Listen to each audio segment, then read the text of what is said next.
40% of men in the world at 40 will suffer from erectile dysfunction. 40%? 40%. Jesus. 50% at 50. 60% at 60, 70 at 70, 80 at 80. You do the math. It essentially is a very prevalent condition. This condition is associated with increased cardiovascular events. It's the first sign of a heart attack. We talked about that. This condition is associated with 2.5 times more likely to be anxious, 3.5 times more likely to suffer from depression. And this condition is also associated with diabetes. In other words, men with ED, 2 times more likely to have undiagnosed diabetes. And yet, only 50% of men even talk about it because they're so embarrassed. So you show me another condition in the world that affects more men's lives, that's associated with more adverse conditions, and they're too embarrassed to speak about it. They suffer in silence. There's not another condition. There's not another condition, but yet we're embarrassed to discuss it. I used to give these lectures, and I would look out to the audience. I'd say, please raise your hand if you suffer from hypertension. And many people raise their hand. They have high blood pressure. I'd say, okay, please raise your hand if you suffer from sexual dysfunction. No hands go up. But statistically, you know that over 50% of those people had sexual dysfunction. So why is it okay to raise your hand if you have hypertension, but not okay to raise your hand if you have sexual dysfunction? It's got to stop. We have to destigmatize. It's okay to have sexual dysfunction. It's a common condition. It's curable. Why don't men raise their hands from a psychological standpoint? Why is that? I think they're embarrassed. Why? I think that historically sexual dysfunction looks as like a weakness. I'm not a man, less of a man. You know, you have hypertension, it doesn't mean you're less of a man, right? But they have this assumption that it's a weakness, less of a man. And I think that it's okay. You have to be comfortable saying that you have sexual dysfunction. There are amazing treatment options for sexual dysfunction, amazing, that work very, very well. You just have to raise your hand and let me know that you have it. I just want to make one other comment about diabetes. There was a study that came out of St. Louis looking at young men, 18 to 40 years old, and they were screening them for erectile dysfunction. And what they found was when those men came in for erectile dysfunction, 30% of those men had prediabetes or diabetes on that day, on the day they were being diagnosed, 30%. Wow.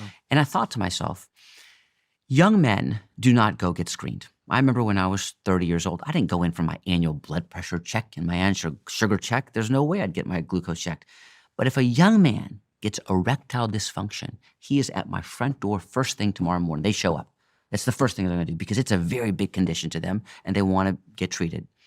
And that is the opportunity to treat these young men and treat the condition. If you see a young man or someone who comes in for ED and you screen them for diabetes, and I catch the diabetes at 30 as opposed to 40, that is 10 years of damage on the vessels that you're saving because you catch the disease early. So ED is the gateway to men's health and to treating men early before it's too late. So I really use sexual health as a tool, a vehicle to improve overall health because men take sexual health much more seriously, particularly young men. Have you ever had sexual dysfunction? I have not. Never in your life? I have not. I have. I have not. I've been in situations where it doesn't mean that it's not. Yeah. But it's okay if I did. It's not. There's nothing wrong with it, right? There's nothing. It's normal. It's okay, and it's transient. It can be temporary and come back, right? It's nothing wrong with having sexual dysfunction.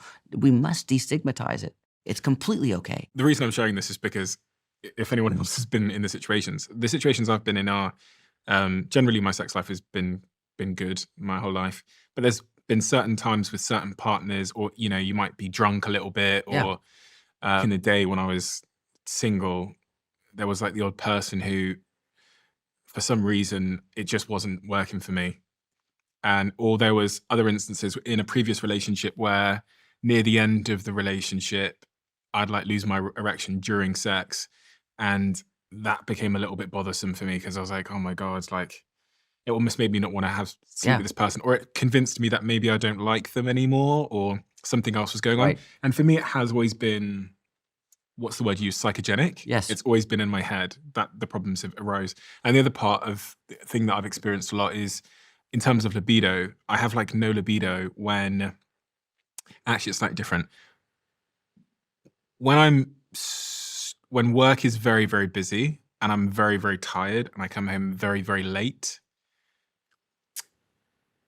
it's not that I'm not horny, but the act of sex is just really unappealing. But you're just like everyone else. You're not unique when it comes to that. Yeah. But right? that much of my Fatigue. life is like that. Like Yeah. I come home late a lot, Right. and so I'm like tired and Right. stressed quite a lot. Right. But what if I took you and your partner and put you on a beautiful island in Hawaii for 2 Oh, we weeks? have great sex. Okay. Yeah. So that's what we're kind of like how we've orientated our Okay. life, Okay. honestly. Okay. No, that's genuinely how we've orientated our life, because I just don't think the way I obviously want to make lifestyle changes to make sure that I'm not always coming home tired and stressed at Yeah. 11 p.m. But one of the things that's really helped us is, going away on the weekends, Right. and going away maybe on Friday and coming back on Monday, and getting out of the same context. So like getting out of the house and going to going to a hotel room. It's actually Right. a bit of a game changer that you can just like go to a hotel room in the same city, like book a staycation. Yes. And that seems to have a big impact because it just removes you from the context. Right.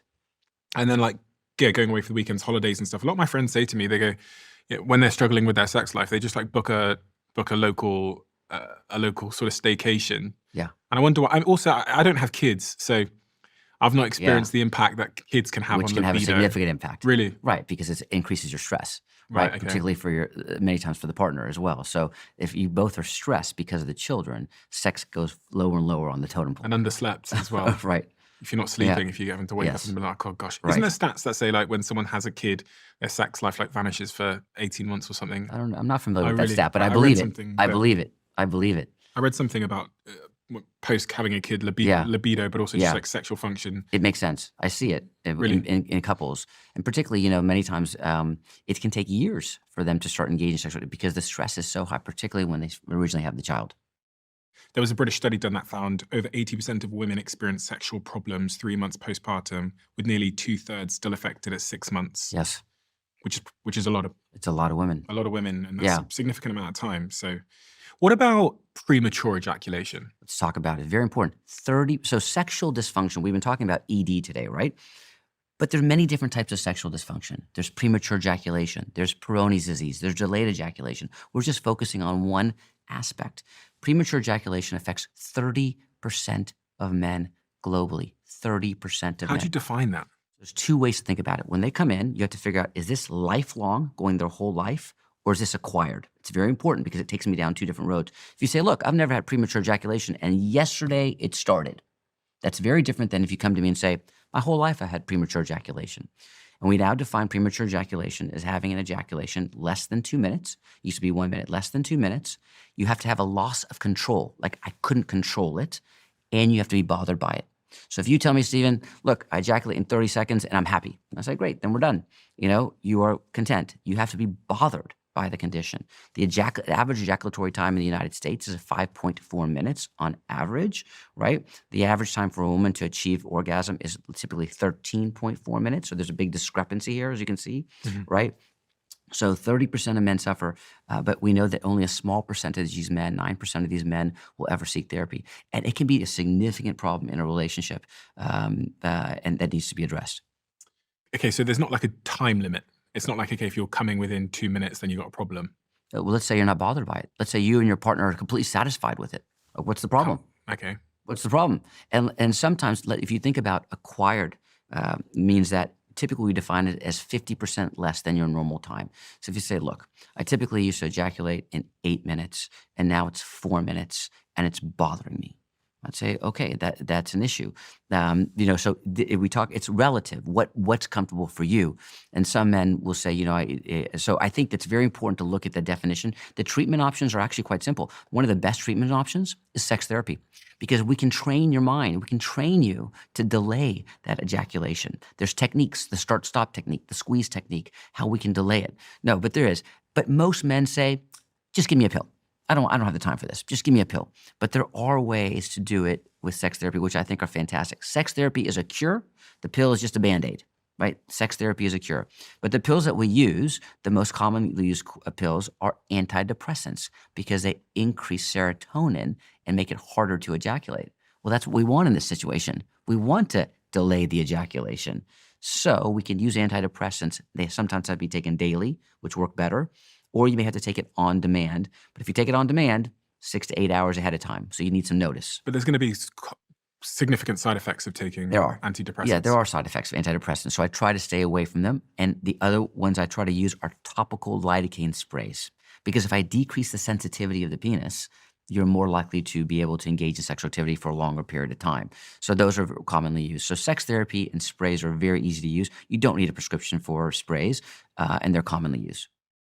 If you love the Diary of a CEO brand and you watch this channel, please do me a huge favor. Become part of the 15% of the viewers on this channel that have hit the subscribe button. It helps us tremendously, and the bigger the channel gets, the bigger the guests.